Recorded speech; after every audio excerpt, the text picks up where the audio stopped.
यह है मुर्गन, जिसने देवरा को एक जहाज में से माल निकालने के लिए भेजा है। जैसे ही देवरा जहाज पर पहुंचता है, वह भैरा को टॉर्च के जरिए बता देता है कि वह पहुंच गया है। देवरा को जिस कंटेनर से माल निकालना था वह उसे मिल जाता है। अब देवरा के साथी भी रस्सी के जरिए जहाज पर आने लगते हैं। देवरा और भैरा की खतरनाक टोली का काम शुरू हो जाता है। जिस कंटेनर से माल निकालना है, देवरा उसके बारे में भैरा को बताता है। सभी लोग एकजुट होकर कंटेनर तक पहुँचते हैं और माल उतारने लगते हैं। देवरा ऊपर चढ़कर देखता है तो कुछ ऑफिसर्स शीप के राउंड में निकले हैं। यह देखकर सभी लोग कंटेनर्स को समुद्र में उतार देते हैं और वह ऑफिसर्स सभी कंटेनर्स की चेकिंग शुरू कर देते हैं। देवरा और उसकी टोली समुद्र में कूद जाती है, लेकिन देवरा और उसके कुछ लोग वहीं पर फंस जाते हैं। ऑफिसर्स से बचने के लिए सभी कंटेनर्स के ऊपर छिप जाते हैं। अचानक से एक आदमी का चाकू कंटेनर से टकरा जाता है। यह देखकर देवरा भैरा को इशारा कर देता है। देवरा जैसे ही अपनी काठी फेंकता है, भैरा फुर्ती के साथ चाकू को पकड़कर छिप जाता है। एक आदमी ऊपर सिगरेट पी रहा था, तभी देवरा उसका हाथ पकड़कर पानी में फेंक देता है। देवरा इस चुनौती का सामना कैसे करेगा? देवरा अपने 4-5 लोगों के साथ जहाज पर ही फंस जाता है। भैरा जैसे ही खुला हुआ कंटेनर देखता है, तभी वह कंटेनर को अंदर से बंद कर लेता है। लेकिन राउंड में निकले हुए ऑफिसर्स जब कंटेनर्स के लॉक देखते हैं, तब उन्हें शक हो जाता है। ऑफिसर्स कंटेनर्स खोलने की ट्राई करते हैं, लेकिन वह खुलते नहीं। ऑफिसर्स का ध्यान भटकाने के लिए देवरा टॉर्च को फेंकता है। ऑफिसर्स के जाते ही भैरा कंटेनर्स से बाहर निकलकर ऊपर आ जाता है। देवरा और भैरा दोनों एक साथ समुद्र में छलांग लगा देते हैं। सीधा दोनों नीचे खड़ी हुई बोट में गिरते हैं और बच निकलते हैं। विदेशों के तस्कर गैंग अपने माल को पोर्ट के बाहर नहीं ले जा पाते थे। वो इन लोगों की ताकत पहचान कर अपना माल सीधा समंदर से उठाने लगे। देवरा और उसकी टोली माल लेकर मुर्गन के पास पहुंचते हैं। गांव में देवरा को देवता समान माना जाता है। गांव में हर साल की तरह इस साल भी शस्त्र पूजा है। सभी बच्चों को पता है कि देवरा ही जीतेगा। शस्त्र पूजा की रात आती है। तीनों गांव के लोग आने लगते हैं। संग्राम के दौरान बच्चे और औरतों को घर भेज दिया जाता है। देवरा और भैरा आमने सामने आ जाते हैं। दोनों पूरी ताकत के साथ संग्राम में लड़ते हैं। क्या देवरा यह संग्राम जीत पाएगा? देवरा और उसकी गैंग समंदर से माल निकालने निकल पड़ते हैं। वह समंदर के रास्ते से माल बाहर निकालने वाले ही थे, लेकिन उन्हें कुछ ऑफिसर्स रोक लेते हैं। एक ऑफिसर उनसे पूछता है, इतनी रात को कहां से आ रहे हो? देवरा कहता है, साहब मछलियां पकड़ने गए थे। इतना सुनकर के ऑफिसर्स जा रहे थे, तभी पानी के नीचे से एक आदमी ऊपर आता है और वह सभी पकड़े जाते हैं। माल के साथ साथ उन सभी को जहाज पर लाया जाता है। ऑफिसर उन्हें कहता है कि अगर मैंने पिछली बार तुम्हें पकड़ लिया होता तो वो सब जानें बचा सकता था जो इन हथियारों से ली गई, जिनसे तुम्हारे गाँव के लड़के की जान गई। ये सुन के देवरा बहुत पछताता है। तभी अचानक से भैरा और उसके आदमी ऑफिसर्स को मारना शुरू कर देते हैं। देवरा अपने गैंग मेंबर्स को रोकता है, लेकिन दुर्भाग्य से सभी पुलिस वाले मर गए और एक बच जाता है। देवरा उस ऑफिसर से वादा करता है कि आज के बाद से मैं किसी को भी इस तरह के बुरे काम नहीं करने दूंगा और मैं किसी को भी जहाज से कंटेनर चुराने नहीं दूंगा। लेकिन भैरा और बाकी लोगों को यह पसंद नहीं आया और उन्होंने देवरा को मारने का फैसला किया।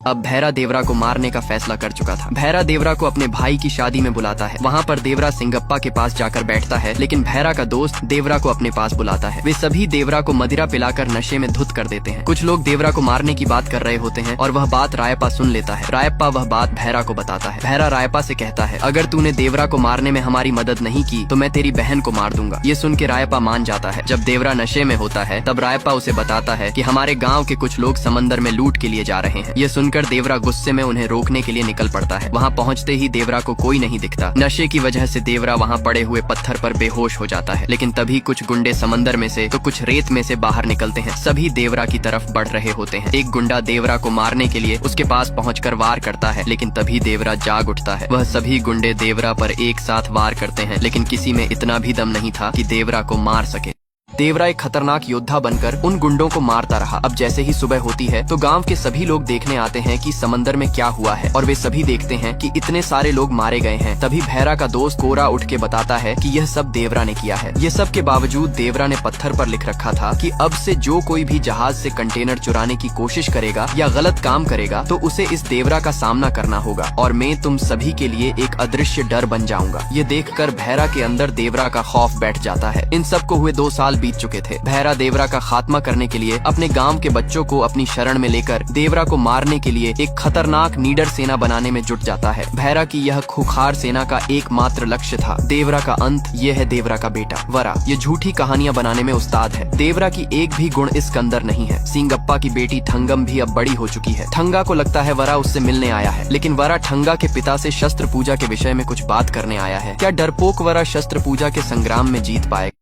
ये दादी माँ को लगता है कि उसके बेटे का बीमार पड़ने का कारण गांव पर लगा श्राप है। तभी वरा कहता है यह अंधविश्वास है और अपने पोते को दवा दो। तभी दादी वरा को गुस्से से देखकर वहाँ से चली जाती। ये देखकर वरा चौंक जाता है। तभी वहाँ पास खड़ा हुआ वृद्ध आदमी वरा से कहता है अगर आज देवरा होता तो शस्त्र पूजा की लड़ाई जीत के गाँव के सभी दुख मिटा देता। यह सुनकर वरा सिंगप्पा के साथ मिलकर भैरा के पास संग्राम जीते बिना ही शस्त्र मांगता है, लेकिन भैरा वरा का अपमान करके वहाँ से भेज देता है। संग्राम की रात आती है। भैरा का आदमी देवरा के गाँव वालों से कहता है क्या तुम्हारे गांव में कोई मर्द नहीं बचा? तभी वरा कहता है अगर बच्चे और औरतें चले जाएं तो हम संग्राम के लिए तैयार हैं। संग्राम की शुरुआत होती है। परंपरा के अनुसार मदिरा से संग्राम की शुरुआत होती है। अभी रंगा वरा के सामने भारी पड़ रहा है, लेकिन बाद में रंगा कमजोर पड़ने लगता क्योंकि वरा के दोस्तों ने मदिरा में नशीली दवाई मिला दी थी। अब वरा पूरी ताकत के साथ रंगा को पटक देता है। आखिरकार सभी को वरा के अंदर देवरा का वही पराक्रम दिखता है। अब वरा को संग्राम जीतने के लिए 2 और चुनौतियों का सामना करना होगा।